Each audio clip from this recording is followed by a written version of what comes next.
Joining me now is another guest who's joining me as we look at the situation in Gaza. Makram Khoury Makul is Palestinian academician, joins me from Cambridge in England. Appreciate you joining us, Mr. Makul. In an article you've just written in the Arab media after the Hamas attack on Israel, you've said that Palestinians knew that as usual Israeli occupation would be committing more war crimes against humanity and that they would be hit hard as a result. You go on to say that they feel immensely ecstatic as their national ego has been waiting in agony for 75 years to inflict such pain against their oppressors.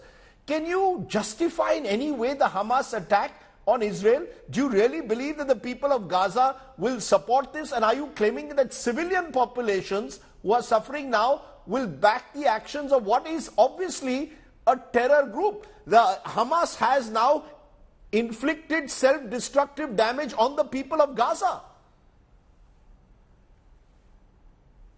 What is happening is that the Palestinian people in general, all over the world, they were once very much traumatized when they were expelled from their homeland in the Nakba of 1948.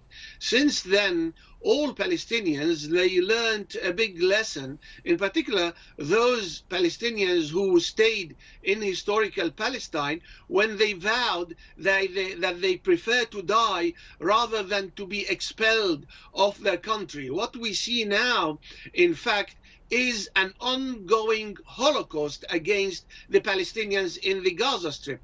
This is what should be seen at the moment, and you have to see that the plan is to drive the Palestinians, as many as of the 2.3 million Palestinians, out of the Gaza Strip so that the Israeli occupation can control this area and drive them out to the Sinai Desert in Egypt. This will not happen because the Palestinians prefer to die rather than to be expelled once again, and therefore they are willing to pay the price. Now, you're asking me about Hamas. You have not asked me yet about the Israeli crimes, but let's stick to the question.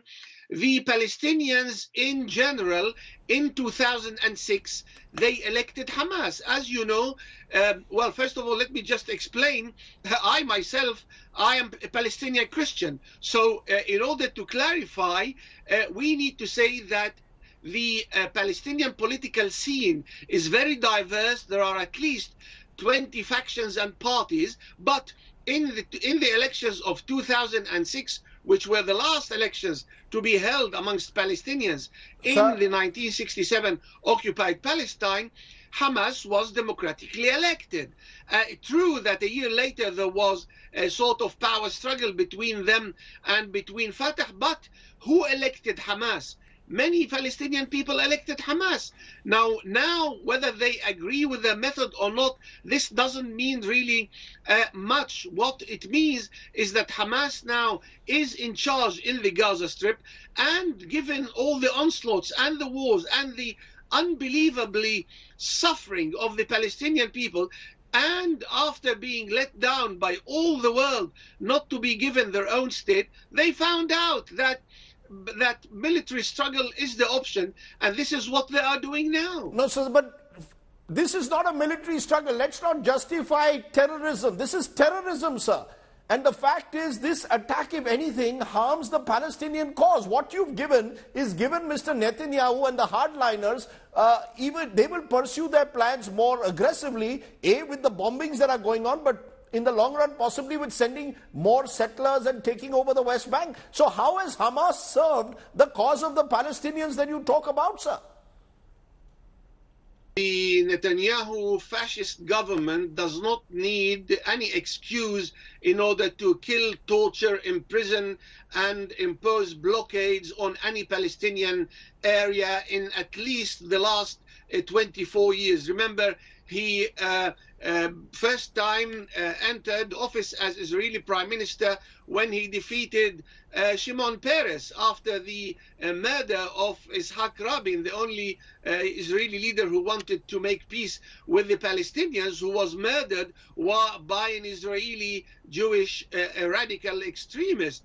And Netanyahu took office, and since then he derailed every possible peace process, launching only attacks and wars against the Palestinians. So really, if you look at the many thousands of Palestinians who have been imprisoned, killed, and tortured, and their land stifled, including Area C and B, you will see that Netanyahu doesn't need any excuse at all in order to stifle the Palestinians and still keep them in their Bantustans without any hope and without implementing or reaching their own goals, national goals and liberation. So no, I totally disagree with you, and no matter what the Palestinians do, the Israelis will still try to kill, stifle, and imprison them, and this has been the case in the last 25 years. You just need to look at statistics and you will reach this conclusion.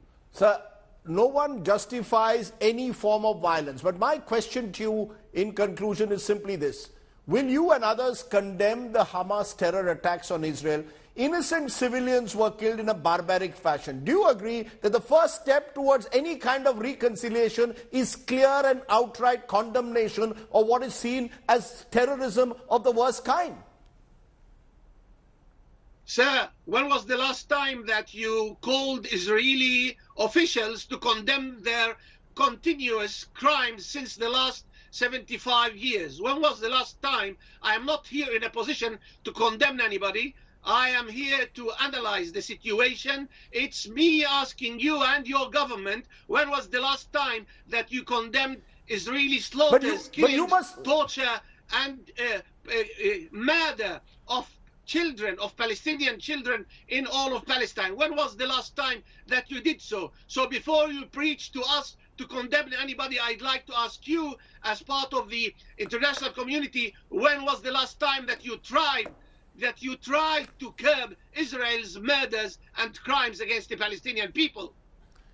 Those are strong words from you, sir. You are saying that the international media should have condemned Israeli atrocities with the same ferocity that we are condemning what has happened with the Hamas. But the truth is, sir, the view is very clear. Anyone who resorts to terror in all its manifestations and forms must be condemned and isolated. What Hamas has done has only harmed, in that sense, the legitimate Palestinian cause for two states. But I'll leave it there.